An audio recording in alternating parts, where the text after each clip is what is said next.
Merci, monsieur le député. La parole est à madame Maude Gattel pour le groupe démocrate et pour 5 minutes.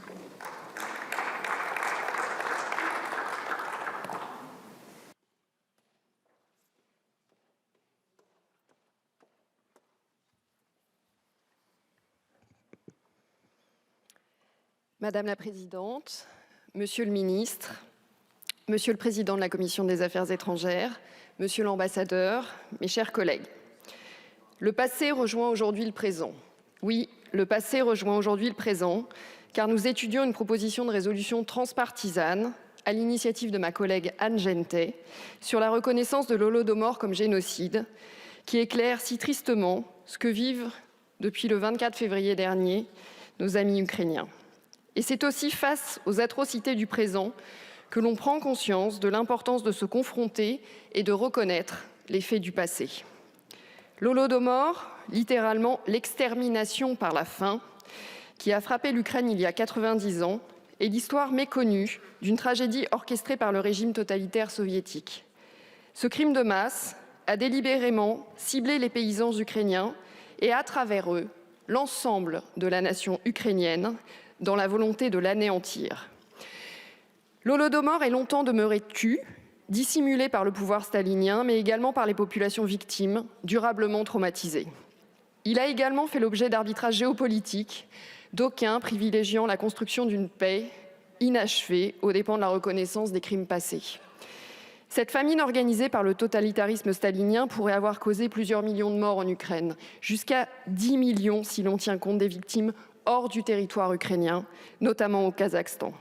Des millions de victimes mortes de faim, résultat de l'échec de la politique de collectivisation forcée lancée par Staline au début des années 30 pour moderniser l'URSS. Mais résultat également de mesures délibérées visant à affamer le peuple ukrainien. Le régime soviétique a ainsi prélevé dans le grenier à blé de l'Europe d'énormes quantités de grains. Et face à la résistance des Ukrainiens, Staline et son entourage ont décidé d'accentuer la répression, interdisant l'exode des familles ukrainiennes qui tentaient de fuir vers les villes pour trouver de quoi se nourrir. Alors que Vladimir Poutine n'hésite jamais à instrumentaliser l'histoire pour justifier sa guerre et renforcer son pouvoir, la reconnaissance et la condamnation de l'Holodomor en tant que génocide revêtent une importance toute particulière, sans instrumentaliser, avec toutes les arrière-pensées possibles, le droit international. Si la réalité de la famine est reconnue désormais, la question de sa qualification peut demeurer. Pas pour nous, qui assumons de parler de génocide, dans la lignée des historiens comme Andrea Graziosi, Barbara Martin, Nicolas Werth ou Roman Serbin. Bien sûr, tous les génocides ne sont pas identiques, mais ils ont bien des caractéristiques communes.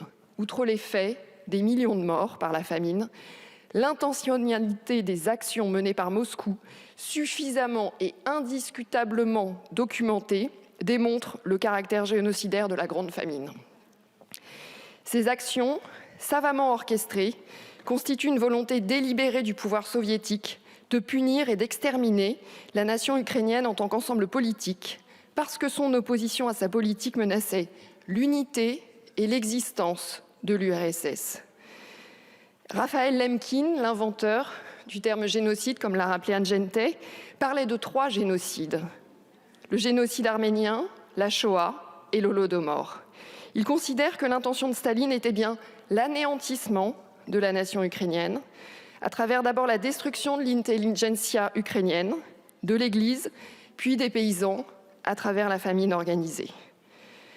Comme le Parlement européen et presque 30 parlements nationaux avant nous, j'aurais aimé que notre Assemblée reconnaisse et condamne unanimement cette tragique part de l'histoire pour ce qu'elle est, un génocide.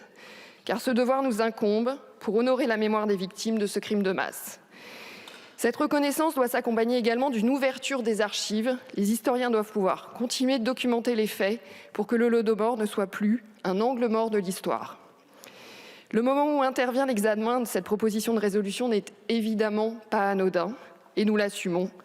Dans le contexte de la guerre en Ukraine, reconnaître et condamner le génocide de l'Holodomor constitue un soutien au peuple ukrainien dans la reconnaissance des crimes de masse perpétrés à son endroit par le régime soviétique.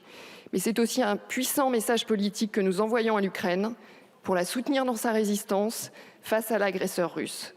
Pour toutes ces raisons, le groupe démocrate votera en faveur de cette résolution. Je vous remercie.